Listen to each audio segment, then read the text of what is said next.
HLB가 어제 잠깐 반등을 해줬죠. 반등을 해줬는데 사실 HLB는 다른 것보다는 시장의 영향을 굉장히 많이 받아요. 자, 시장은 어제 이제 미증시가 많이 무너졌죠. 뭐 나스닥 S&P 다 1% 이상 떨어졌기 때문에 오늘 시장이 흔들릴 확률은 굉장히 커요. 그런데 이 공매도 세력들이 그 HLB의 기본적인 펀더멘탈 사실 HLB는 굉장히 좋아요. 리버스 라입도 좋고 그죠. 당연히 아직 전혀 변화가 없죠. 리버스 라입이 그러고 당연히 제 FDA, NDA 신청했기 때문에 사실 이런 기대감만 갖고도 HLB가 올라가야 되는 게 맞거든요. 그런데 주식은 제가 뭐에 기인한다고 그랬죠? 결국 수급에 기인해요. 이런 수급을 다 깨트리는 게 누구냐면 바로 공매도죠.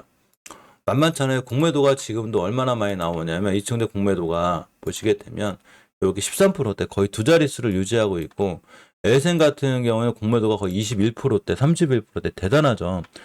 사실 리버세라닙의 행보나 이런 걸 보면 공매도가 안 나와야 맞는 거거든요. 근데 공매도 세력들은 그렇게 생각하지 않아요. 지수를 보고 베팅을 하죠. 그러니까 HLB 그룹, HLB는 특히나 우리나라 지수하고 상당히 연결이 잘 돼 있어요. 연동이 잘 돼요.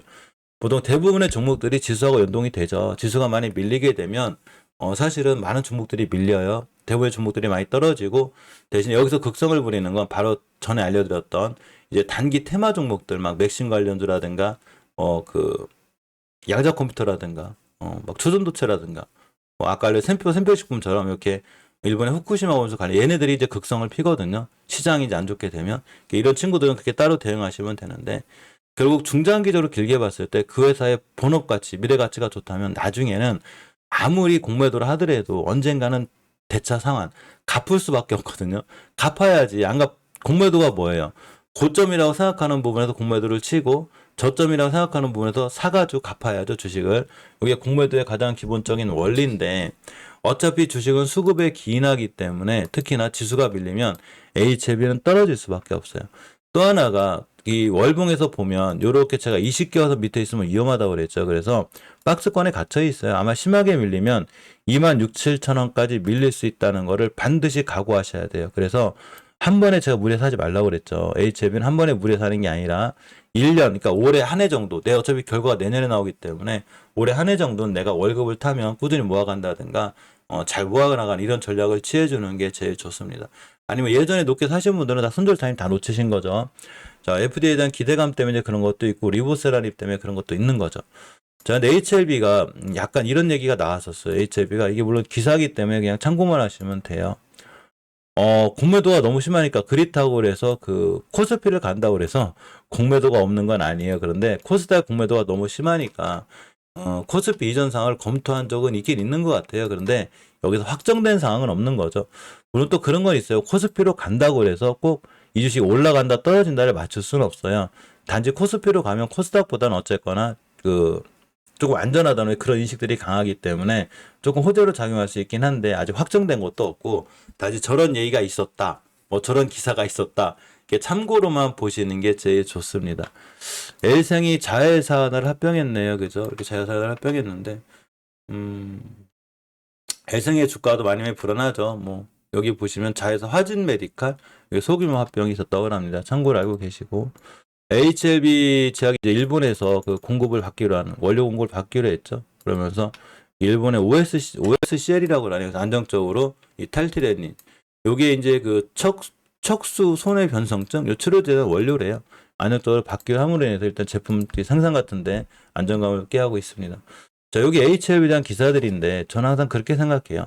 그러니까 모든 뉴스는 참고사항이에요. 우리한테 공포감을 심어주는 것도 뉴스고 우리한테 탐욕을 심어주는 것. 월봉 고점에 싹 날아갈 때 대부분의 개인들이 왜 물리냐면 바로 이 공간에서 좋은 뉴스가 많이 나오기 때문인 거고 월봉 바닥에서 막 무서워하고 막 짜증나고 귀찮고 막 내가 산지 막 두 달이 세 달이 내도 꼼짝도 안 해. 나 팔아야지 하는 공포감을 심어줄 때 바로 뉴스들이 나와요. 그래서 너무 좋은 뉴스가 나올 때 주식은 조심해야 되는 거고 안 좋은 뉴스가 나올 때도 너무 공포감에 있지 않아야 돼요. 대신에 본인이 스스로 이 기업에 대한 공부를 굉장히 많이 해놔야 되죠.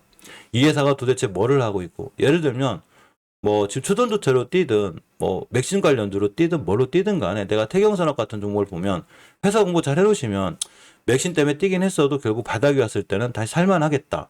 뭐 이런 거였죠. 파우로시스가 막 초전도체로 날아가긴 했어도 나중에 바닥이 오면 이 친구는 원래 초전도체보다는 폐배터리 사업을 하고 있는 애들이니까 바닥이 오면 더 다시 사야 되겠다. 이렇게 하면 그만이거든요. 단지 내가 사고자 하는 주식의 H가 이런 데 있으면 안 되겠죠. 어디에 있어야 돼요?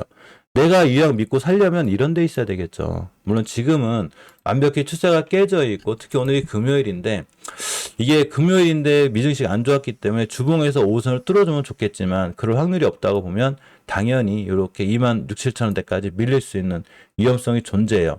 즉 영상이라는 게 좀 그렇게 생각하거든요. 위로해 준다고 막 지금 당장 급등할 거예요. 앞으로 막 HF 10배 갈 겁니다라고 어떻게 함부로 얘기해. 제가 미래에서 오지 않았죠. 그냥 제가 할 수 있는 건 객관적으로 봤을 때 엄연히 추세는 깨져 있다는 거예요. 또 하나가 아주 큰 박스권에 갇혀 있다는 거죠. 지금 단기적인 박스권 하단을 이탈하고 있기 때문에 심하게 밀리면 이렇게 27,000원대까지 각오해야 돼요. 밀릴 수 있다. 특히 지수의 그 영향을 아주 많이 받기 때문에 오늘 우리나라 같은 지수가 밀리게 되면 HLB도 엄연히 떨어질 수밖에 없어요. 그렇지만 본인이 항상 제가 맨날 하는 얘기지만 HLB를 믿거나 리버스를 믿으면 저점이 왔을 때는 무서워야 되는 공간이 아니라 중요한 매수 타이밍인 거예요. 물론 HLB를 삼성전자나 SK하이닉스만큼 비교할 수는 없지만 본인들이 산 주식이면 이 정도는 믿고 가야지. 그죠? 본인이 샀으면 이 회사를 믿고 샀을 거 아니야. 그러니까 믿을 거면 삼성전자 하이닉스급 믿어야죠. 제가 삼성전자를 언제 뭐라고 그랬냐면 옛날에 이렇게 5만 5천 원, 6만 원이 왔을 때 너무 겁내지 말고 사라고 그랬어요. 삼성전자의 5만 3, 4천 원대는 이때도 추세는 우하향이었고 완전히 깨져버렸거든요. 그런데 예전에 액면 분할에서 넘어온 가격이 5만 원대이기 때문에 이하는 깨락률이 큽니다. 그렇게 알려드리고 또 하나가 삼성전자 펀더멘탈상 4만 원대 찍긴 힘들기 때문에 여기부터 꾸준히 모아 나가시면 그냥 추세가 우하향되니까 한 번에 사지 말고 잘 모아 나가시면 나중에 여기도 가고 여기도 갈 겁니다 해드렸더니 진짜 갔어요. 그렇죠. 여기 왔어요 진짜로. 자, 또 하나가 이거는 삼성전자 믿음이 강했겠죠. 제가 여기서 또 하나가 이제 SK하이닉스인데 SK하이닉스 마찬가지로 제가 바닥에 있었을 때 7만원, 8만원일 때 하이닉스를 너무 겁내지 말고 이 회사가 엉망인 회사도 아니고 그래서 반도체에서 그래도 세계적으로 유명한 회사인데 이런 데서 꾸준히 사놓으면 나중에 여기도 가고 여기도 갈 겁니다 이렇게 해드렸거든요. 갔어요. 자, 갔죠. 왜 그럴까요? 너무 많이 올라간 주식은 많이 떨어지는 거고 많이 올라간 주식은 많이 떨어진지 많이 올라간다는 거예요. 즉 이 공간에서는 모든 분들이 탐욕 구간에 있죠. 막 더 올라갈 거야. 삼성전자가 20만 원 갈 것 같아. 탐욕에 있죠. 그러니까 여기서가 다 물리지. 그런데 바닥에 있을 때 또 공포감에 있어요. 다. 나 못 사겠어. 하이닉스 무서워서. 여기가 있죠. 이건 우리나라 지수 마찬가지라니까요. 여기서 나 공포감에 있어. 여기서 사라고 할 때는 어디만 가서 앉아 있어도 우리나라 주식 하지 말래. 여기 와 있는데. 나중에 또 천피 가잖아. 이거 다 주식하자고 그래. 여기서 뭐 했냐는 거죠, 도대체. 바닥에서는. 이게 무슨 얘기냐면, 이타워에서 물론 HLB가 삼성전자, SK하이닉스만큼 저만큼 간지한가는 모르겠지만, 그래도 바닥에 있을 때는 공포감에 있기보다는 내가 주식을 싸게 살 수 있는 기회가 있는 거죠. 대신에 믿음은 삼성전자, 하이닉스만큼 있어야 되겠죠. 그 믿음은 어디서 생겨요? 바로 내가 HLB 공부를 열심히 해놓고 리버스라인의 변화가 없거나 전혀 제품에 이 회사가 만들어낸 제품에 변화가 없어. 이게 경영진도 열심히 하는 것 같아. 그럼 당연히 바닥권에 사야지. 삼성전자를 5만 원에 사고 네이버를 17만 원에 사고 하이닉스를 7, 8만 원에 샀듯이 바닥에 사는 거예요. 그런데 본인이 제약바이오주를 하기 싫거나 또는 리버스라인을 못 믿거나 그럼 당연히 안 사야 되겠죠. 삼성전자를 전혀 못 믿어 나는. 도저히 못 믿겠어. 5만 원이 와도 못 믿겠어. 안 사야죠. 7만 원이 가든 8만 원 이제 와서 사는 건 힘들겠죠. SK하이닉스도 7, 8만 원 왔을 때 여기서 못 샀으면 나중에 20만 원, 15만 원 사면 안 되겠죠. 여기서 뭐하고 또 고점에 사냔 말이에요. 그죠? 그러니까 결국은 본인이 못 믿을 것 같으면 아예 사지를 말고 본인이 리버세랍을 믿거나 H의 평부를 믿으면 어차피 승부는 내년이기 때문에 이왕 사려면 이런 데서 살려고 하지 말고 바닥권에서부터 잘 모아나가는 게 최고의 정석인 거죠. 중요한 거는 모든 사람들의 공포감은 다 바닥권에 있다는 거죠. 셀트리온이 됐든 예를 들어 바닥이거든요. 사실은 잘 모아라 가시면 돼요. 농사매매죠. 이거 농사매매고 꾸준히 모아가야 되는 건데 모든 사람들은 바닥을 찍게 되면 다 공포감에 있어요. 뉴스도 나쁜 뉴스가 엄청 많이 나오죠. 뭐 네이버 큰일 났다 막 어떻게 할 거야. 이제 좋은 뉴스 나오죠. AI에 뭐 승부를 걸다. 이제 이만큼 올라갔는데 무슨 얘기냐면 항상 사람은 두 가지의 그 심리를 갖고 있어요. 바로 탐욕하고 공포예요. 이 탐욕 때문에 다 월봉 고점에 쫓아가서 다 물리는 거고, 이 공포감 때문에 지겹고 짜증이 나가니까 다 바닥에서 팔게 되고 막 욕을 하게 돼요. 자기가 사는 회사 막 욕해. 자기가 사놓고서. 엄청 웃기죠. 자기가 투자해놓고 도대체 그 회사를 응원해줘야지 왜 욕하냐고. 엄청 웃기죠.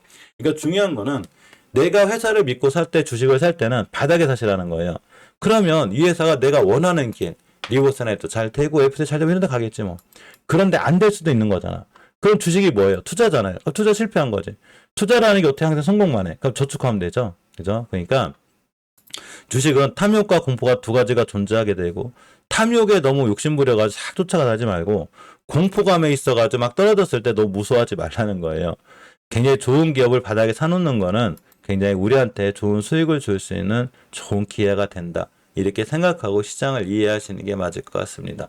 자, 오늘은 여기까지 할 거고, 자, 멤버님들은, 이따 8시 30분에 다시 한번 오늘 전체적으로 시황 정리를 좀 자세하게 해드릴 거고, 딱딱 뭐 종목 추천하거나 그러진 않아요. 우리는 다시 한번 좀 세밀하게, 반도체라든가 전기차 관전주라든가 이런 종목들에 관해서 많은 얘기를 좀 해보려고 그래요.